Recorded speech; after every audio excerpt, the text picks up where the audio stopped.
now. Hi, this is Hello, Lisa. Hi, Denise. I'm Denise, and welcome to the Outback Sisters. Yeah, And go ahead. and today we're going to do one of our heroes, Diane Fossey. So I sit think back she'd and be the listen to hero of her anyone story. who likes animals, or I think she was a great person. I always admired her. When we had the opportunity to some something like this, I didn't think of her at first. And I Oh, just thought when we were well, going through them, I just thought, I've always liked that Diane Fossey. And I remember the movie, which yes, mentions it when we start talking. And yeah, yeah, I thought, yeah, we got to stick her in. I mean, this is someone who's given her life for what she believed in. So, very brave, yeah, passionate woman. very passionate about her, what she believed in. All right, shall we? We'll get into it. Let's Okay. get going. Yeah, Diane Fossey was born January 16th, 1932, and died in December 26th, 1985. She was an American primatologist and conservationist who undertook an extensive study of mountain gorillas groups from 1966 until her murder in 1985. She studied them daily in the mountain forests of Rwanda, initially encouraged to work there by paleanthropologist Louise Leakey. It could be a Lewis. I think that's Lewis Leakey. Yeah, 2 years before her death, she had her book Girls in Mist published. This book was Diane's account of her scientific study of the gorillas at Karasoke Research Centre and her prior career. Later, it was adapted into a 1988 film of the same name starring Sigourney Weaver. Here's another one of my heroes. Yeah, I love Sigourney. Um, Aliens, aliens, woo, woo, woo. only as Ripley. Yep. Yes. Okay, so Fossey was a leading primatologist and a member of the Trimates, a group of female scientists recruited by Leakey, who must have been a woman. There I you filled go. that up.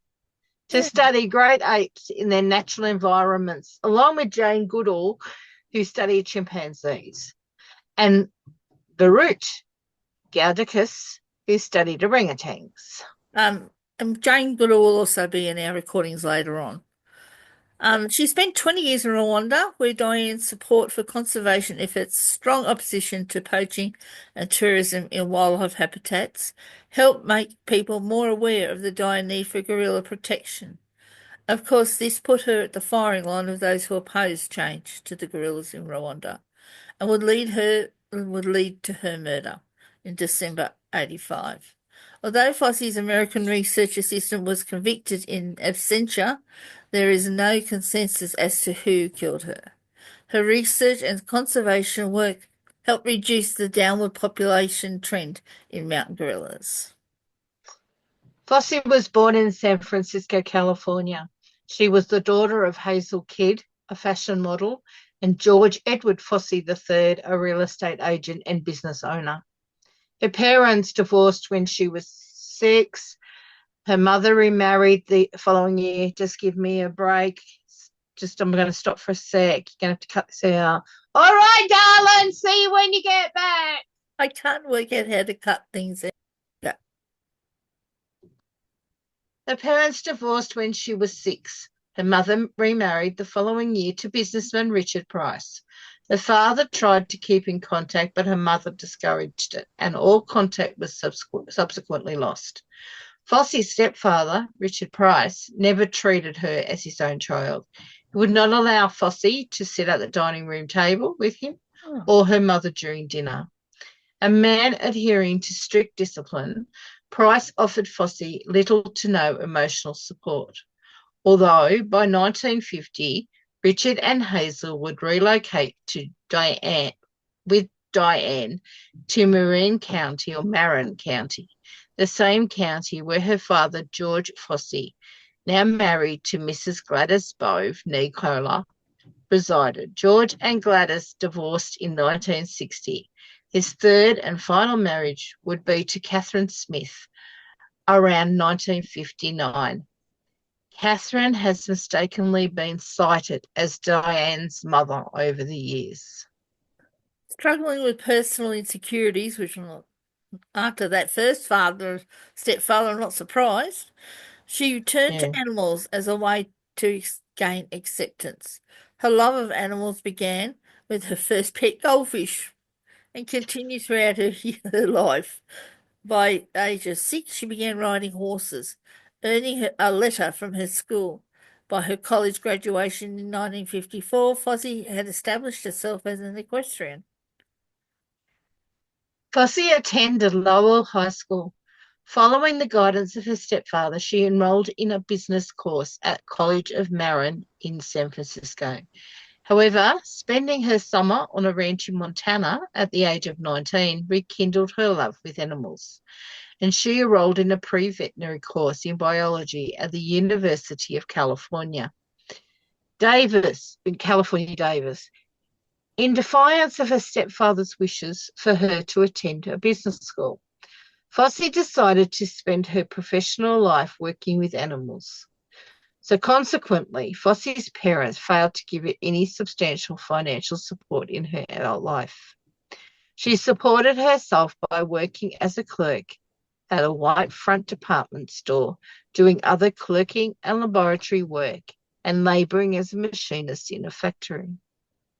Although Diane had always been an exemplary student, she had difficulty with chemistry and physics and failed her second year of the program. She transferred to San Jose State College, where she became a member of Kappa Alpha Theta sorority and studied occupational therapy. Receiving her bachelor's degree in 1954, Fossey began a career in occupational therapy. She interned in hospitals in California and worked with tuberculosis patients. Fossey had become a prize-winning equestrian, which drew her to Kentucky in 1955, and a year later took a job in the occupational therapist in the Corsair Crippled Children's Hospital in Louisville. She had a shy and reserved personality, which helped her to work well with the children at the hospital. She became close to her co-worker, Mary White Gainey Henry, secretary to the hospital's chief administrator, and the wife of one of the doctors, Michael J. Henry. The Henrys invited Fossey to join them on their family farm, where she worked with livestock daily and experienced the inclusive family atmosphere that had been missing for most of her life. During her free time, she pursued her love of horses. Fossey turned down an offer to join the Henrys on an African tour due to lack of finances. But in 1963, she borrowed $8,000, which was a year's salary, took out her life savings, and went on a 7-week visit to Africa. In September 1963, she arrived in Nairobi, Kenya. While there, she was introduced to safari guide John Alexander, who became her guide for the next 7 weeks through Kenya, Tanzania, the Democratic Republic of Congo, Rhodesia, which is now Zimbabwe. Their route included visits to Tsavo, East Africa's largest national park, the saline lakes of Manyara, famous for attracting giant flocks of flamingos, and I'm hoping the same right, but as you can see, these are hard to non-African person. Ningaringongo? Rongaroo? Okay, that'll do. It's a crater anyway. Well known for its abundant wildlife. The final two sites of her visit was Olduvai Gorge in Tanzania, the archaeological site of Louis and Mary Leakey, and Mount Mikeno in Congo, where in 1959 American zoologist George Schaller had carried out a year-long pioneering study of the Mount gorillas. At Olduvai Gorge, Fossey met the Leakeys while they were examining area of the humanid fossils. Leakey talked to Fossey about the work of English primatologist Jane Goodall and the importance of long-term research in the great apes. Although Fossey had broken her ankle while visiting the Leakeys, by October 16th, she was staying with Walter Baumgartel's small hotel in Uganda. The Traveller's Rest, Baumgartel, an advocate of guerrilla conservation, was among the first to see the benefits that tourism could bring to the area, and he introduced Fossey to Kenya's wildlife photographers Joan and Alan Root. The couple agreed to allow Fossey and Alexander to camp behind their own camp, and it was during these few days that Fossey first encountered wild mountain gorillas. After staying with friends in Rhodesia, Fossey returned home to Louisville to repay her loans. She published 3 articles in the Courier Journal newspaper detailing her visits to Africa. When Leakey made an appearance in Louisville while in the nationwide lecture tour, Fossey took the colour supplements that had appeared from her African trip in the Courier Journal to show to Leakey, who remembered her and her interest in the mountain gorillas. 3 years after the original safari, Leakey suggested that Fossey could undertake a long-term study of the gorillas, in the same manner as Jane Goodall had with chimpanzees in Tanzania. Leakey lined up funding for Fossey to research mountain gorillas, and Fossey left her job to relocate to Africa. After studying Swahili and auditing a class on primatology during the 8 months it took to get funding on her visas, Fossey arrived in Nairobi in December 1966. With the help of Joan Root and Leakey, Fossey acquired the necessary provisions and an old canvas-topped Land Rover, which she named Lily. On the way to the Congo, Fossey visited the Gombe Stream Research Centre to meet Goodall and observe her research methods with chimps. Accompanied by photographer Alan Root, who helped her obtain work permits for the Virunga Mountains, Fossey began her field study of Kibara in the Congo in early 1967, in the same meadow where Shala had made his camp 7 years earlier. Root taught her basic gorilla tracking, and his tracker, Sandwikwi, later helped in Fossey's camp. Living in tents on mainly tinned produce, once a month Fossey would hike down the mountain to Lily and make the 2-hour drive to the village of Kikamba to restock. Diana identified 3 distinct groups in her study area, but could not get close to them. She eventually found that mimicking their actions and making grunting sounds reassured them, together with submissive behaviour and eating of the local celery plant. She later attributed her success with habituating gorillas to her experience working as an occupational therapist with children with autism. Like George Shala, Fossey relied greatly on individual nose prints for identification, initially via sketching and later by camera.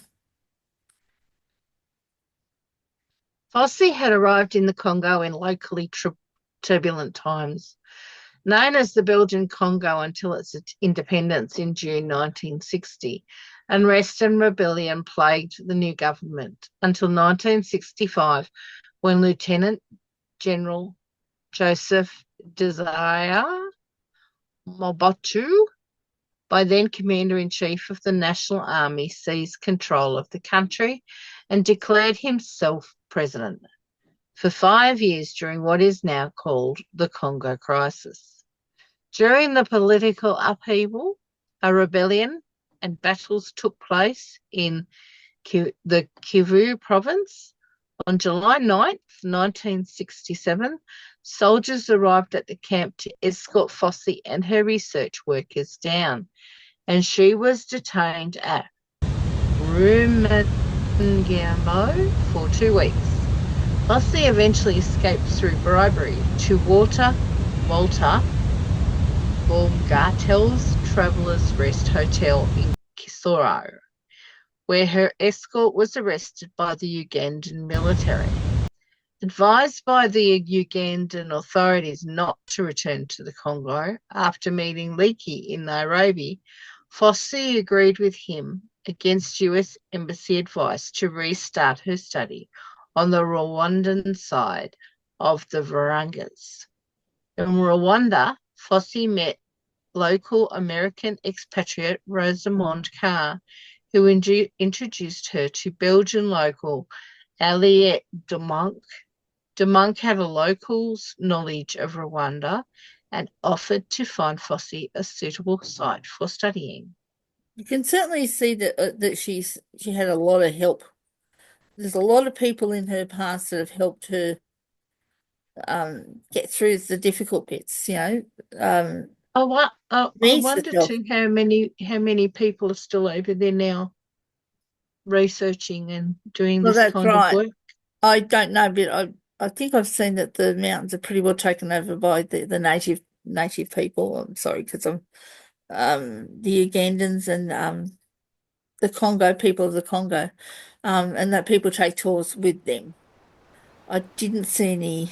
Well, they're probably all educated up to the standard those were. Really, I'm still gonna guess that there are people over there yeah, a doing few. different research Yeah, on different animals you'd over have there. to have people And now. I mean, these days too, there are a lot of homes set up for injured and Yeah, rehabilitation of native animals. especially I So noticed the orangutans, isn't there? There's a lot and yeah, so chimpanzees. I Yeah, a reckon bit there of still name would for be them. people. There still would be people there doing this kind of Well, you work, have I to have guess. the younger generation. I mean, obviously, poor Diane didn't make that, but Jane Goodall would have retired her Oh field yeah, I'd work. say so. Yeah. Anyway, Yeah. yeah. So Fossey established her research camp in the foothills of Mount Bosoke. On September 24th, 1967, she founded the Karasoke Research Center, a remote rainforest camp nestled in the Ruangiri province in the saddle of two volcanoes. For the research centre's name, Fossey used Kari for the first four letters of the Mount Karasimbi and overlooked her camp from the south, and Soki for the last four letters of Mount Bisoki, the slopes of which rose to the north, directly behind the camp. Established 3,000 meters or 9,800 feet up Mount Bisoki, the defined study area covers 25 square kilometers, 9.7 square miles.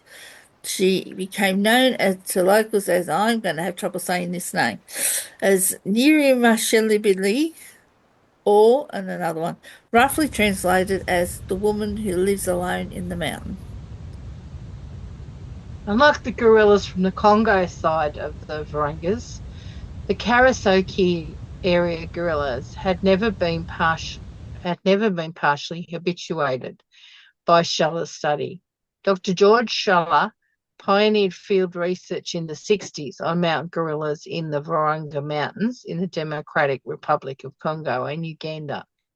In doing this, he had valuable insights into the behaviour, social structure, and ecology of the endangered mountain. They knew humans I should only mean as gorilla. poachers.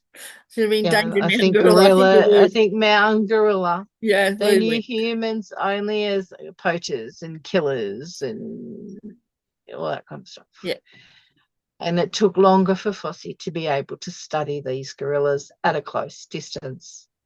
Are these gorillas there? Fossey yeah. attempted to habituate the gorillas by copying their actions. Over time, the gorillas became accustomed to Fossey. As she explained to the BBC in 1984, I'm an inhibited persona, and I feel that the gorillas were somewhat inhibited as well. So I imitated their natural, normal behaviour, like feeding and, as we said before, munching on celery stalks and scratching myself. Policy made discoveries about gorillas, including how females transfer from group to group over the decades, gorilla vocalization, hierarchies, and social relationships among groups, rare infanticide, gorilla diet, and how gorillas recycle nutrients. Fossey's research was funded by the Wilkie Foundation and the Leakey Home, with primary funding from the National Geographic Society. In 1970, she appeared on the cover of the National Geographic magazine, which brought tremendous attention to her work. Fossey was often hostile to Africans who entered into the protected area, even shooting roaming cattle. No wonder they didn't like her. And of course, that's I'm not going to condone or whatever, but that's their livelihood. Yeah. They think I, you're. I, I understand what she was doing, but that's their livelihood. That's their food. you can't condone what the natives did to her, but the flip side of that is it's very hard to accept what she was doing to the natives, you know. It's a Um, real push and pull kind of thing, isn't it? What something has to give, and you're always hoping nature doesn't have to give, but of course nature does have to give.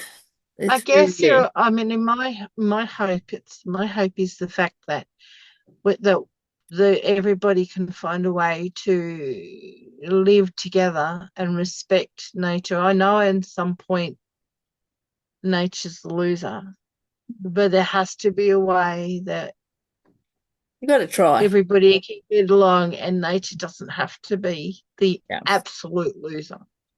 yeah. Yeah. By 1980, Fossey, who obtained her PhD at Cambridge University in the UK, was recognised as the world's leading authority on the physiology and behaviour of mountain gorillas, defining gorillas as being dignified, highly social, gentle giants with individual personalities and strong family relationships. Fossey lectured as a professor at Cornell University in 1981 to 83. The best-selling book, Gorillas in the Mist, was praised by Nicholas Tinbergen, the Dutch ethologist and ornithologist, who won the 1973 Nobel Prize in Physiology or Medicine. Her book remains the best-selling book about gorillas. Many research students left after not being able to cope with the cold, dark, and extremely muddy conditions around Karasaki on the slopes of the Virunga volcanoes, where paths usually had to be cut through 6 foot tall grass with a machete. While hunting had been illegal in the National Park of the Virunga volcanoes in Rwanda since the 20s, the law was rarely enforced by park conservators, yeah, who were often bribed by poaching and paid a salary less than Fossey's own African staff. On 3 occasions, Fossey wrote that she witnessed the aftermath of the capture of infant gorillas at the behest of the park conservators for zoos. Since gorillas will fight to the death to protect their young, the kidnappings were often resulted up to 10 adult gorillas' deaths. Through the Digit Fund, Fossey financed patrols to destroy poaching traps in the Karasaki study area. In 4 months of 1979, the Fossey Patrol, consisting of 4 African staffers, destroyed 987 poaching traps in the researchers' area vicinity.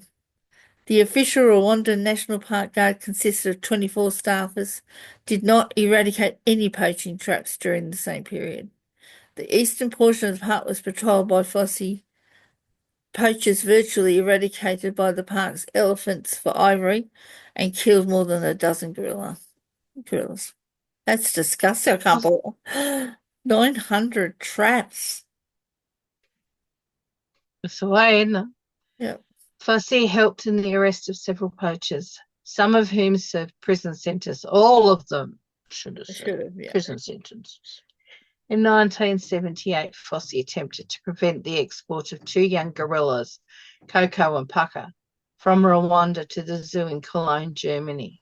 During the capture of these infants at the behest of the Cologne Zoo and Rwandan Park Conservator, 20 adult gorillas had been killed. God. The infant gorillas were given to Fossey by the park conservator of the Virunga volcanoes. for treatment of injuries suffered during their capture and captivity. With considerable effort, she restored them to a semblance of health. Over Fossey's objections, the gorillas were shipped to Cologne, where they lived 9 years in captivity, both dying in the same month. She viewed the holding of animals in prisons, which zoos, the entertainment of people, as unethical. While gorillas from rival groups in the mountains that were not part of Fossey's study had often been found poached 5 to 10 at a time, and had spurred Fossey to conduct her own anti-poaching patrols. Fossey's study group had not been direct victims of poaching until Fossey's favourite gorilla, Digit, was killed in 1978.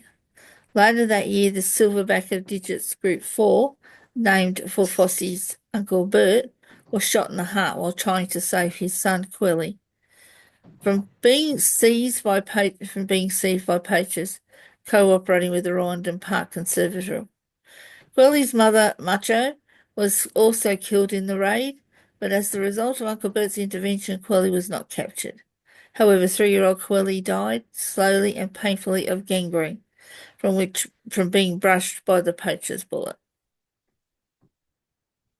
According to Fossey's letters, the Rwandan National Park System, the World Wildlife Fund, the African Wildlife Foundation, the Fauna Preservation Society, the Mountain Gorilla Project, and some of her former students tried to wrest control of the Karasok Research Centre from her for the purpose of tourism by portraying her as unstable. In her last 2 years, Fossey claimed not to have lost any gorillas to poachers. However, the Mountain Gorilla Project, which was supposed to patrol the Mount Sabinyo area, tried to cover up gorilla deaths caused by poaching and disease transmitted through tourists. Nevertheless, these organisations received most of the public donations directed towards gorilla conservation. The public often believed their money would go to Fossey, who was struggling to finance her anti-poaching and anti-bushmeat hunting patrols, while organisations collected in her name put it into terrorism, tourist projects, and as she put it, to pay the airfare of so-called conservationists who will never go on anti-poaching patrols in their life. Fossey described the two philosophies as her own, active conservation, and the international conservation groups, which was theoretical conservation. In the early morning of December 27, 1985, Fossey was discovered murdered in the bedroom of her cabin, located at the far reach of the camp in the Virunga Mountains, Rwanda. Her body was found face up near the two beds where she slept, roughly 7 feet away from the hole that her assailant had made, cut into the wall of the cabin. Wayne Richard Maguire, Fossey's last research assistant at Consok, was summoned to the scene by Fossey's house servant and found her bludgeoned to death, reporting that when I reached down to check her vital signs, I saw her face had been split diagonally with one machete blow. It's terrible. The cabin was littered with broken glass and overturned furniture. With a 9mm handgun and ammunition beside her on the floor, her cabin had been ransacked. However, robbery was evidently not the motive for this crime, as Fossey's valuables were still in the cabin, including her passport, handgun, $1,000 in US bills, and traveller's checks. The last entry in her diary read, "When you realise the value of all life, you dwell less on what is past and concentrate more on the preservation of the future." Fossey is buried at Karasok in a site that she herself had constructed for her deceased gorilla friends. She was buried in the gorilla graveyard next to Digit and near many gorillas killed by poachers. Memorial services were also held in New York City, Washington, D.C., and California. You know, that sent a cold chill down my spine. It's sad. I mean, it's so lovely that she was buried with Digit. Oh, yeah, yeah. That's the ones that she loved.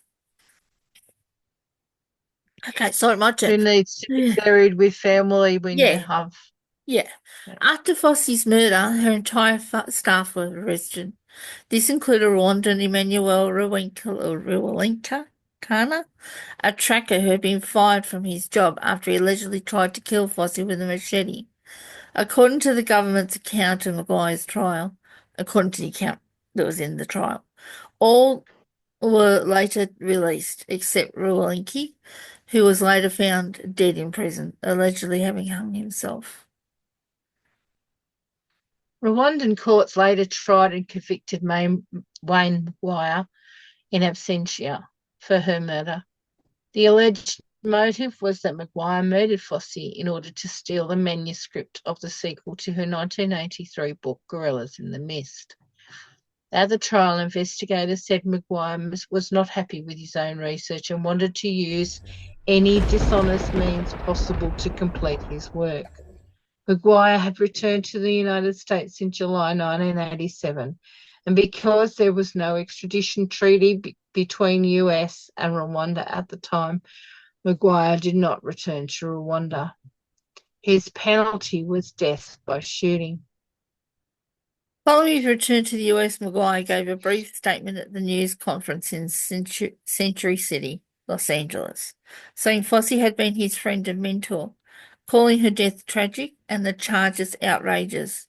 Thereafter, he was largely absent from public notice until 2005, when the news broke that he was accepted for a job with the Health and Human Services Division of the state of Nebraska. The job offer was revoked upon discovery of his relationship to the Fossey case. Other theories about her murder persist: that the perpetrators were poachers taking revenge, that Zaire-Royce hitmen were hired to kill her for her presumed valuable research notes, that there were political motives, that she was killed by a panic burglar who was hired to steal a protective talisman that Fossey had taken from a poacher, that a killer was hired by a person or group whose interests would be negatively affected by Fossey's campaign to prevent exploitation of the Parc National des Volcans, or that Fossey potentially had damning evidence of gold smuggling. Listening to that with all them ideas, you got to admit, it's like, look here, look here, look here, because you're never really going But to. don't look here. Yeah, I mean, find the reason that isn't listed, and perhaps you've got the reason yeah, that's being covered up. exactly, because you're just not going to know. A will that was left by Fossey bequeathed all of her estate, including the proceeds from the film Gorillas in the Mist, to the Digit Fund to underwrite anti-poaching patrols. Fossey did not mention her family in the will that was unsigned. Her mother, Hazel Fossey Price, successfully challenged the will. New York State Supreme Court Justice Stewart threw out the will and awarded the estate to her mother, including about $4.9 million in royalties from a recent book and upcoming film, stating that the document was simply a draft of her purported will and not a will at all. Price said she was working on a project to preserve the work of her daughter had done for the mountain gorillas in Rwanda.